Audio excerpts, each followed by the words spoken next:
Salut tout le monde! Aujourd'hui, dans le fond, je me suis ostiné avec deux collègues si c'était mieux d'acheter versus louer une maison, puis de réinvestir justement la différence. J'ai vu un petit exemple ici justement par rapport à moi, une maison locative que je possède, avec le même loyer que mon locataire paie en ce moment, versus s'il l'achetait à valeur qu'elle vaut aujourd'hui, avec la même hypothèque et tout ça. Et dans le fond, valeur de 400 000, il faudrait qu'il mette une mise de fonds de 80 000 à 5 d'intérêt sur 25 ans, il se retrouve avec une hypothèque de 1863 versus en ce moment, il loue à 1700 s'il achetait, il y aurait eu des taxes à payer de 300 par année, assurance 100 entretien et réparation 667 ça paraît beaucoup, 667 par mois, mais ça inclut justement déneigement, le gazon, mettons qu'il ne le ferait pas lui-même, la toiture a changé à un moment donné, les portes et fenêtres, c'est sur toute la vie de la maison. J'ai regardé en ligne, ça disait de calculer entre 1 à 3 moi je suis allé à 2 fait que c'est ça, pour un montant total de 2930 par mois que ça lui coûterait avoir la maison. Versus s'il louerait 1700 justement de loyer, plus lui il y aurait des assurances à payer de locataire, fait que ça donnerait 1750 par mois. Fait que dans le fond, on se retrouve ici avec un delta de 1180 moi, je suis allé conservateur avec 1000 mettons que la personne qui loue pourrait sauver de plus que la personne qui achète. Dans le fond, j'ai mis ça à 8% comme dans S&P 500, très conservateur.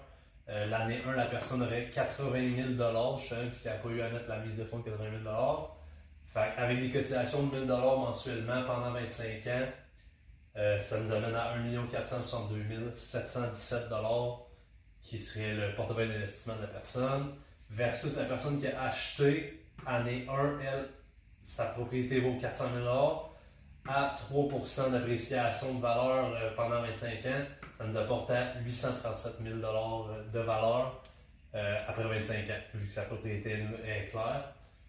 Fait que c'est ça. Dépenses totales sur 25 ans avec un taux d'inflation de 2,5%. Pour la personne qui a loué, justement, son loyer, j'y ai donné un taux d'inflation de 2,5%. Fait que pendant 25 ans, ça va y avoir coûté 710 640 habiter dans cette maison-là avec les loyers qui augmentent de 2,5% par année. Versus la personne qui a acheté, elle a son 1863 tout le temps pendant 25 ans, puis tout ça, j'ai mis un taux d'intérêt de 5%, qui est très conservateur. Fait que ça, c'est l'inflation de nos dépenses ici de 2,5%. Puis son hypothèque à avoir payé pendant 25 ans, qui nous donne 558 900. Fait que les deux additionnés, ça nous donne un montant de 992 472 que la personne qui a acheté, ça va lui avoir coûté posséder sa maison pendant 25 ans.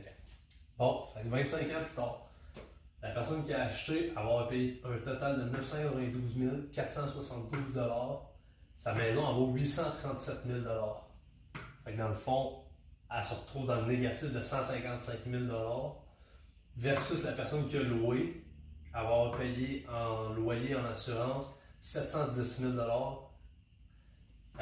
sa valeur de son compte va être rendue à 1 472 000. Fait que si on fait la valeur de son compte moins le montant qu'elle a payé, ça nous amène à plus 772 000 de 26 à 50 ans, fait que dans le fond, les 25 années après, la personne ici va être libre d'hypothèque, fait qu'elle n'a plus d'hypothèque à payer, mais elle a quand même ses taxes, entretien et ces choses-là de sa maison à payer. Fait que ça va y avoir coûté 649 821 d'entretien, déneigement, toutes ces affaires-là.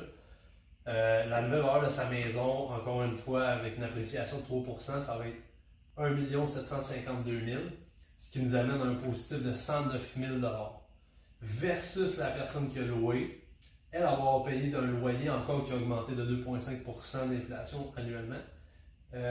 798 000 la nouvelle valeur de son compte va être 3 824 000, ce qui nous amène à un total de 2 314 000. Donc, comme vous pouvez voir, la différence entre les deux est très énorme. J'espère que ça vous aura aidé à choisir si vous voulez être locataire ou propriétaire. Parce que moi, personnellement, je suis propriétaire, mais à voir ce chiffre-là, je me demande si j'en regrette pas. Fait que c'est